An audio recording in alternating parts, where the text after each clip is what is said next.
Before we actually begin configuring it, there are some things you need to know about RIP version 1.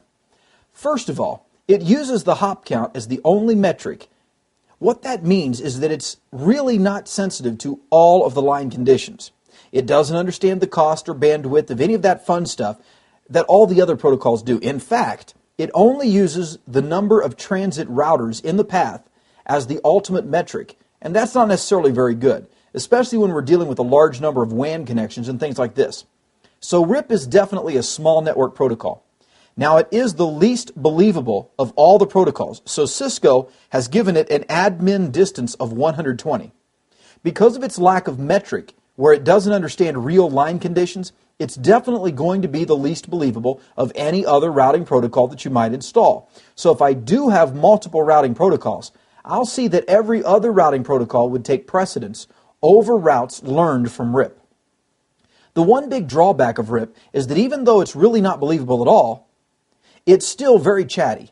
And what it will do is actually send updates every 30 seconds, and this includes the entire route table, the entire set of interfaces being used.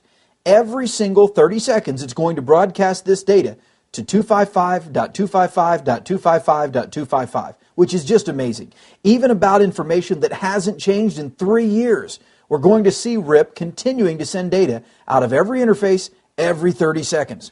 Definitely not something that I would choose to implement if I didn't have a whole lot of bandwidth. So RIP, once again, is designed for that small network. The other thing about RIP that's very important is the timers.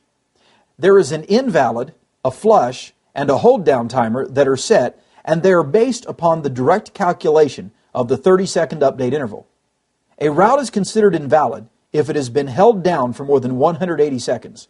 The hold down timers are 180 seconds, and if it doesn't get an update about that route within a 240-second time frame after the route is marked as poisoned, that route is pulled from the table automatically.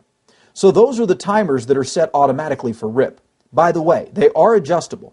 The 30-second update's also adjustable, but you've got to be very careful about tweaking these defaults because they can cause convergence issues in some networks.